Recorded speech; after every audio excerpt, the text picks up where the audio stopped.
Good morning बच्चों। My self doctor Prashant Kumar Desai. और आज जो हम टॉपिक को डिस्कस करने वाले हैं उसका नाम है सीरो टैक्सोनॉमिकल क्लासिफिकेशन। पहली बात तो मैं ये बता दूं, सीरो टैक्सोनॉमिकल क्लासिफिकेशन है किस हेडिंग्स के अंदर आता है या फिर किस टॉपिक के अंदर आता है। उसका नाम है क्लासिफिकेशन ऑफ नेचुरल ड्रग्स। जो लास्ट लेक्चर में हमने डिस्कस किया था वो था हमारा कीमोटैक्सोनॉमिकल क्लासिफिकेशन। और इस क्लासिफिकेशन के अंदर जितने भी हमारे क्लासिफिकेशन आ रहे थे, क्लासिफिकेशन नेचुरल ड्रग के अंदर जितने भी क्लासिफिकेशन आ रहे थे वो हमने पढ़ लिए हैं। ये हमारा लास्ट क्लासिफिकेशन है। अगर हम सीरो टैक्सोनॉमिकल क्लासिफिकेशन के बारे में बात करते हैं तो ये बहुत ही इंटरेस्टिंग टाइप का क्लासिफिकेशन है और इसके बीच भी रिलेशनशिप डेवलप होगा, जैसे कि हमने last lecture chemo taxonomical classification के अंतर्गत डिस्कस किया था। कीमोटैक्सोनॉमिकल क्लासिफिकेशन के अंदर केमिकल कांस्टेंट का रिलेशन किया जा रहा था टैक्सोनॉमिकल फीचर्स के द्वारा या फिर टैक्सा के द्वारा हम उसमें रिलेशन डेवलप कर रहे थे। बहुत इंटरेस्टिंग था वो भी। उसी की श्रेणी में हमारा एक पॉइंट और आ रहा है, एक क्लासिफिकेशन और आ रहा है जिसको हम पढ़ेंगे under the heading of classification of natural drug and the headings of the classification is the sero taxonomical classification. बच्चों, जब हम इस सीरो टैक्सोनॉमिकल क्लासिफिकेशन के बारे में बात करते हैं तो पहले इसको वर्ड को समझा जाएगा कि ये वर्ड हमें किस प्रकार की इन्फॉर्मेशन दे रहा है। तो जब हम इस वर्ड के बारे में बात करते हैं सीरो टैक्सोनॉमिकल क्लासिफिकेशन, तो ये जो सीरो टैक्सोनॉमिकल क्लासिफिकेशन है बच्चों, ये दो वर्ड इसके अंदर पाए जा रहे हैं। एक वर्ड तो है हमारा सीरो और दूसरा जो वर्ड आ रहा है वो है हमारा taxonomy. These are the two word when combined together responsible for the formation of the sero taxonomy. मगर इन दोनों वर्डों का ही अपना अलग अलग मीनिंग है। जब हम पहले सीरो वर्ड के बारे में बात करते हैं तो सीरो वर्ड का जो ओरिजिन है या फिर जो रिलेशन है उसको बोला जाता है सीरोलॉजी। और टैक्सोनॉमी तो वर्ड हमारा टैक्सोनॉमी से ही रिलेट हुआ है, टैक्सा से रिलेट हुआ है। पहले हम सीरोलॉजी के बारे में डिस्कस करेंगे, फिर हम किस तरीके से सीरोलॉजी हमारी टैक्सोलॉजी के साथ मैच हो रही है या फिर रिलेशन डेवलप हो रहा है उसके बारे में बताया जाएगा। तो बच्चों, सीरो जो वर्ड है वो सीरोलॉजी है और सीरोलॉजी में हो क्या रहा है कि यहाँ पे दो वर्ड आ रहे हैं, एक तो हमारा सीरो आ रहा है और एक हमारा लॉजी आ रहा है। इन दोनों को भी अलग अलग पढ़ते हैं। सीरो जो वर्ड है उसका मतलब होता है सीरम, उसका मतलब है सीरम, और लॉजी का मतलब होता है स्टडी। तो यहाँ पे दो वर्ड आ रहे हैं, सीरो का मतलब आ गया सीरम और लॉजी का मतलब आ गया स्टडी। तो अगर इन दोनों वर्डों को मिला दे तो सीरोलॉजी की सिंपल सी डेफिनेशन बन जाएगी, study of the serum, that process is known as the serology. आज जब हम सीरम के बारे में बात करते हैं, एक्चुअली सीरम होता क्या है। सीरम जनरली अगर हम ब्लड के बारे में बात करते हैं, ब्लड के कंपोनेंट के बारे में बात करते हैं, तो ब्लड के अंदर मोस्टली जो प्रोटीनस कंपोनेंट होते हैं, जैसे कि हमारे एंटीजेंस हो गए, हमारे एंटीबॉडीज़ हो गए, हमारे हार्मोन्स हो गए, ये सब हमारे सीरम के अंदर आते हैं। सीरम के अंदर कौन से ब्लड के कंपोनेंट नहीं आते? वो कंपोनेंट, वो प्रोटीन मॉलिक्यूल्स, वो कंपोनेंट जो कि क्लोटिंग में इन्वॉल्व होते हैं या फिर क्लोटिंग को परफॉर्म करते हैं, वो सीरम के अंदर नहीं पाए जाते। ये क्लियर लिक्विड होता है जिसके अंदर प्रोटीन्स मॉलिक्यूल्स प्रेजेंट रहेंगे। और प्रोटीन मॉलिक्यूल क्या क्या है जिनके नाम मैंने बताए हैं? एंटीजन हो सकता है हमारा, एंटीबॉडीज़ हो सकती हैं हमारी, प्रोटीन्स हो सकती हैं। ये सारे के सारे कंपोनेंट जो होते हैं हमारे सीरम के अंतर्गत पाए जाएंगे। तो सीरम को होगा क्या? सीरम वो होगा जिसके अंदर एंटीजन एंटीबॉडीज़ मेनली पाए जाते हैं और उन्हीं में हमारी एंटीजन एंटीबॉडी रिएक्शन को हम डिस्कस करेंगे। अब यहाँ पे दो वर्ड और आ गए, एंटीजन आ गया और हमारा एंटीबॉडी आ गया। इनके बारे में समझना ज़रूरी है। इनको एंटीजन एंटीजन क्यों बोला जाता है, एंटीबॉडी किस तरीके से बनती हैं। तो पहले एंटीजन के बारे में बात करते हैं। जब हम एंटीजन के बारे में बात करते हैं तो एंटीजन क्या है? These are the foreign substances. कोई भी फॉरेन सब्सटेंसेस जो होता है वो हमारे लिए फॉरेन पार्टिकल्स की, वो हमारे लिए एंटीजन की तरह काम करता है। एंटीजन क्या हो सकते हैं? वो कोई सेल भी हो सकती है, वो कोई पार्टिकल्स भी हो सकता है। वो जो हमारी बॉडी के अंदर बाहर से इंट्रोड्यूस हो रहा है, हमारे ब्लड के अंदर, हमारे सेलुलर कंपोनेंट के अंदर जो बाहर से इन्वायरमेंट से कह दीजिए या फिर डेलिबरेटली अगर किसी को इंजेक्ट किया जा रहा है तो वो सब क्या है, these are termed as a antigen, जो कि हमारी बॉडी के अंदर नहीं है, वो बाहर से इंट्रोड्यूस कराए जा रहे हैं। तो इन बाहरी तत्वों को ही एंटीजन के नाम से जाना जाता है। अब सपोज़ कीजिए अगर बॉडी के अंदर कोई सेल या फिर कोई पार्टिकल अगर हमारी बॉडी के अंदर अगर आ गया बाहर से, तो वो फॉरेन पार्टिकल होगा जिसको हम एंटीजन कहेंगे। जब ये एंटीजन हमारी बॉडी के अंदर जाएगा, introduce into the living organism, जब हमारी एंटीजन जो है लिविंग बॉडी के अंदर जब इंट्रोड्यूस किया जाएगा तो स्पेसिफिक टाइप की एंटीबॉडीज़ बनेंगी। किसके अगेंस्ट में? स्पेसिफिक एंटीजन के अगेंस्ट में। यहाँ पे बहुत इंपॉर्टेंट वर्ड यूज़ किया जा रहा है, स्पेसिफिक। स्पेसिफिक का मतलब है स्पेसिफिक एंटीजन के अगेंस्ट में ही स्पेसिफिक एंटीबॉडीज़ की फॉर्मेशन होती है। ऐसा नहीं हो सकता कि कोई भी एंटीजन हमारी बॉडी के अंदर जाएगा तो एक ही प्रकार की एंटीबॉडीज़ बनेगी, नहीं। अलग अलग प्रकार के एंटीजन्स के लिए अलग अलग प्रकार की एंटीबॉडीज़ की फॉर्मेशन होती हैं। जब ये एंटीजन स्पेसिफिक एंटीजन हमारी बॉडी के अंदर इंट्रोड्यूस होता है, स्पेसिफिक टाइप की एंटीबॉडीज़ की फॉर्मेशन होगी और फिर बाद में जाके एंटीजन एंटीबॉडी की रिएक्शंस पाई जाएगी। अब ये एंटीबॉडीज़ क्या है? Antibodies are the proteins molecule, these are the specific proteins which has been produce. Clear? अब हम बात करते हैं, ये जो हमने जो डिस्कशन किया है ये केवल सीरोलॉजी से डिस्कशन किया गया है, ठीक है। अभी तक टैक्सोनॉमी का नाम कहीं पर भी नहीं आया है।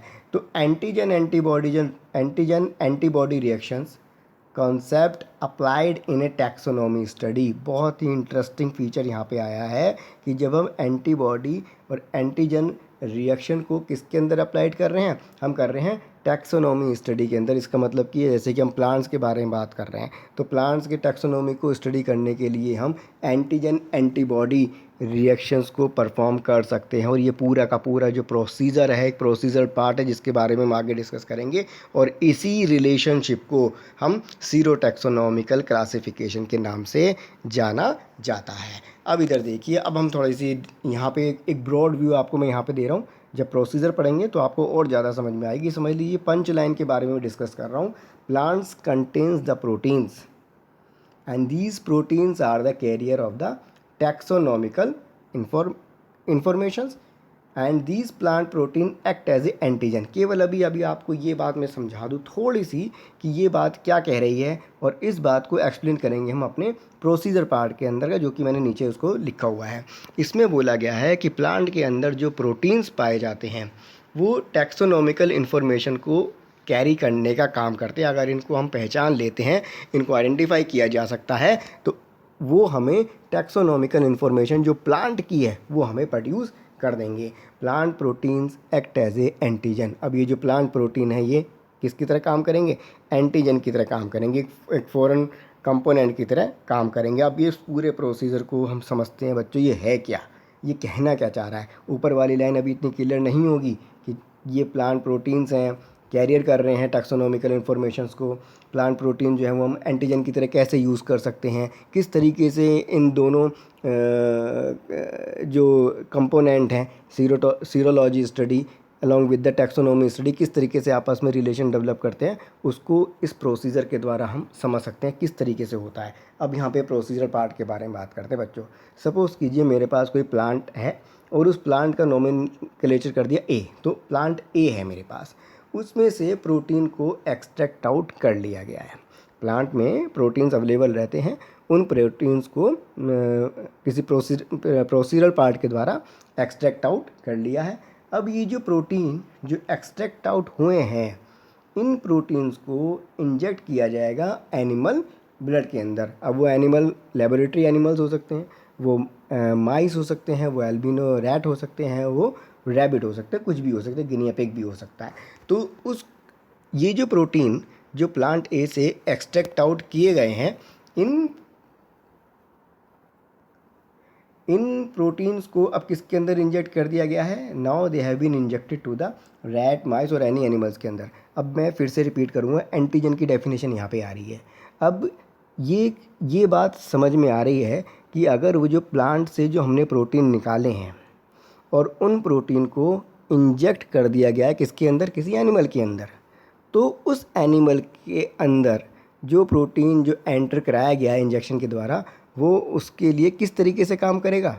एंटीजन की तरह या फिर एंटीबॉडी के लिए? ऑब्वियस सी बात है, वो उस एनिमल के लिए प्लांट ए के प्रोटीन जो है वो एंटीजन की तरह काम करेंगे, वो एंटीजन की तरह काम करेंगे। अब जो ब्लड सैंपल है उसको कलेक्ट किया जाएगा। नेक्स्ट स्टेप में the blood sample has been collected out from the some tissues में आफ्टर सम टाइम, एक स्पेसिफिक टाइम पीरियड होगा, प्रोटीन को इंजेक्ट कर दिया गया, प्लांट प्रोटीन को एनिमल के अंदर। सपोज़ कीजिए माइस ले लिया, माइस के अंदर इंजेक्ट कर दिया गया है। माइस के अंदर जब इंजेक्ट किया है तो उस माइस के लिए जिसके ब्लड में प्रोटीन इंजेक्ट किया वो एक एंटीजन की तरह काम करेगा, फॉरेन पार्टिकल से। सीरम को आइसोलेट कर लिया जाएगा फ्रॉम द ब्लड, उसको कलेक्ट कर लेंगे, सीरम को कलेक्ट कर लेंगे किसके द्वारा? किससे? ब्लड से उसको आइसोलेट करके उसको कलेक्ट कर लिया जाएगा।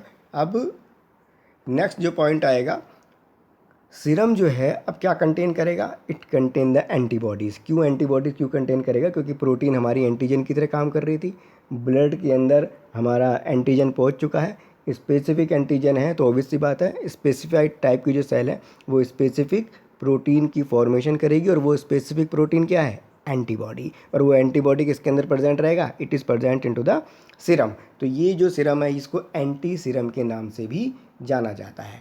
अब ये जो सीरम के अंदर जो एंटीबॉडीज़ जो प्रोड्यूस हुई हैं बच्चों, उनको सेपरेट आउट कर लेंगे, सेपरेट द एंटीबॉडीज़। अब ये सेपरेट एंटीबॉडी के नीचे क्या लिखा हुआ है? Produced antibody in response to protein antigen from plant A. ये वही बात है जो ऊपर से रिपीट हो रही है।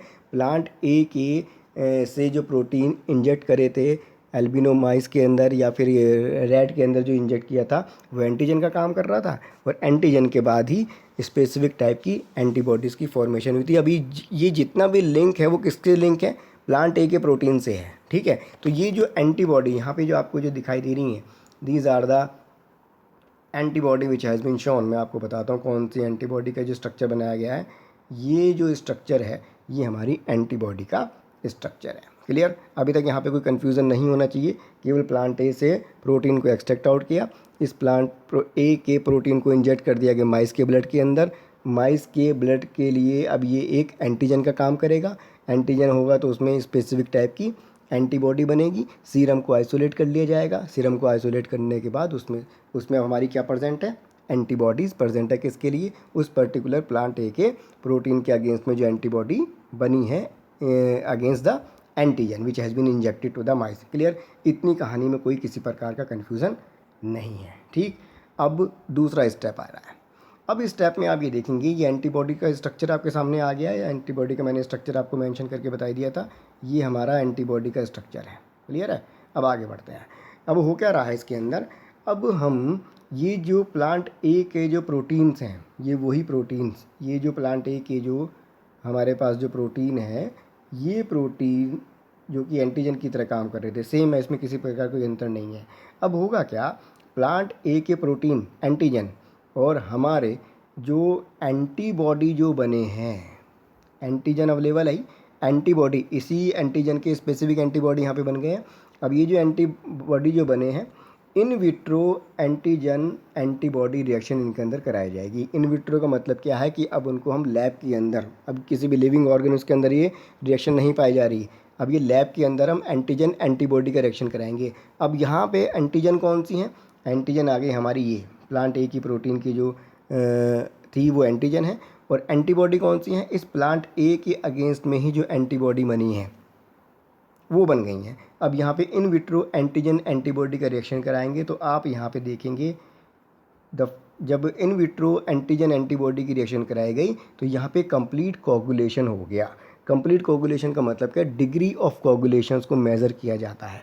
कितनी डिग्री ऑफ कोगुलेशन हुआ है, मतलब वो कितने आपस में क्लम्स की फॉर्मेशन कर रहे हैं। जितना ज़्यादा क्लम्स की फॉर्मेशन होगी इसका मतलब वो उसी की स्पीसीज का ही प्लांट है या फिर सेम प्लांट है। मैं फिर से रिपीट कर रहा हूँ, ये यहाँ पे की पॉइंट आ रहा है, ये जो है ये की पॉइंट है, degree of coagulation. Degree of coagulations को मेज़र किया जाता है।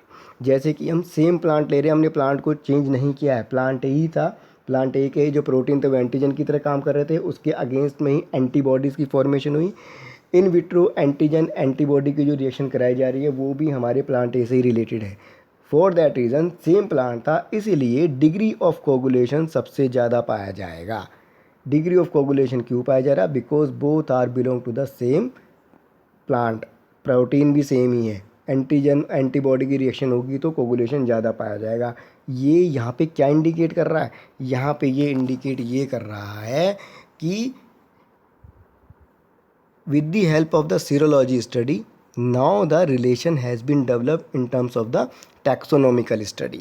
तो अगर प्लांट ए का ही प्रोटीन्स हैं, प्लांट ए के ही एंटीजन एंटीबॉडी रिएक्शन कराई जा रही हैं, तो डिग्री ऑफ कोगुलेशन ज़्यादा पाएगा। तो ये क्या कंक्लूजन निकाल रहा है, वो क्या इंडिकेट कर रहा है? वो ये इंडिकेट कर रहा है बच्चों कि ये दोनों के दोनों प्लांट की सिमिलरिटी बहुत ज़्यादा पाई जा रही है, क्योंकि इनका डिग्री ऑफ कोगुलेशन सबसे ज़्यादा पाया जा रहा है। तो ये इन्फॉर्मेशन हमें सीरोटैक्सोनॉमिकल स्टडी से ऑब्टेन हो रही है। अब इसी में कंटिन्यूएशन पार्ट ही चल रहा है हमारा। अब आप देखिए यहाँ पे कुछ चेंज कर दिए गए हैं। अब वो चेंज क्या है वो आपको मैं थोड़ा डायग्राम से बताते हैं। अब हमने क्या लिया, we have taken the plant B. Now here we are not talking about the plant A. Plant B के हमने प्रोटीन को एक्सट्रैक्ट आउट किया गया जो कि प्लांट बी से हैं। अब ये जो प्लांट बी के जो प्रोटीन हैं ये किस तरह काम करेंगे? They will act as a antigen. ठीक, अब हम बात करते हैं एंटीबॉडी की। ये जो यहाँ पे जो स्ट्रक्चर दिखाई दे रहा है ये हमारी एंटीबॉडीज़ हैं, और ये जो एंटीबॉडी प्रोड्यूस कैसे हुई हैं? ये एंटीबॉडी हमारे प्लांट ए के प्रोटीन जो कि हमने एक्सट्रैक्ट आउट किया था, जो कि एंटीजन की तरह काम कर रहा था, एनिमल्स के अंदर इंजेक्ट कराया था। जब एनिमल के अंदर इंजेक्ट कराया था तो स्पेसिफिक एंटीजन से स्पेसिफिक एंटीबॉडीज़ बनी थी, उसके सीरम को आइसोलेट किया था और एंटीबॉडी को आइसोलेट कर लिया था। तो ये वो एंटीबॉडीज़ हैं जो कि प्लांट ए के प्रोटीन जो कि एंटीजन की तरह काम कर रहा था उसके अगेंस्ट में एंटीबॉडी बनी थी। यहाँ पे नीचे लिखा हुआ भी है, कंफ्यूज मत होना। It is produced antibody in response to the protein antigen from plant A. ये प्लांट ए है, प्लांट ए की antibodies, these are the antibodies of the plant A. और ये जो हमारा प्लांट बी है इसकी जो प्रोटीन है वो किसकी तरह काम कर रहेंगे? They will be act as a antigen. तो प्लांट बी की जो प्रोटीन है वो तो हमारी एंटीजन की तरह काम कर रहे हैं। एंटीबॉडीज़ हमारे पास पहले से अवेलेबल हैं प्लांट ए से। तो अब जब इनके बीच में एंटीजन एंटीबॉडी रिएक्शंस कराई जाती है, किन किन के बीच में? प्लांट बी के एंटीजन और प्लांट ए के एंटीबॉडी के बीच जब एंटीजन एंटीबॉडी रिएक्शन कराई जाती है तो ये देखा जाता है कि डिग्री ऑफ कोगुलेशन कितना प्रोड्यूस हो रहा है। इसका मतलब क्या है? सपोज कीजिए अगर डिग्री ऑफ कोगुलेशन जो प्रोड्यूस हुआ है उसका कंपैरिजन किया गया है। अब इसका कंक्लूज़न ये निकला, if degree of coagulation is found more it indicate that the plant A and plant B belongs to the same taxa। जितनी ज़्यादा डिग्री ऑफ कोगुलेशन में सिमिलरिटीज़ पाई जाएगी, ज़्यादा पाया जाएगा, वो ये इंडिकेट करेगा कि ये दोनों के दोनों प्लांट जो हैं सेम ही टैक्सा से बिलोंग कर रहे हैं, इनका जीनस एक है, इनकी स्पीसीज एक है, इनका फाइलम एक हो सकता है। अगर दूसरी कंडीशन क्या है? If the degree of coagulation is found less, it clear cut give the information that the plant A is not belongs to plant B। It means both the plants are taxonomically different from each other। It has been concluded on the basis of antigen antibody reaction। So here is the relationship has been developed between the serological study as well as the taxonomical study। मेरे ख्याल से आप लोगों को समझ में आ गया होगा। मैंने कोशिश करी है कि सिंपल शब्दों में उसको समझाने की आपको कोशिश करी है।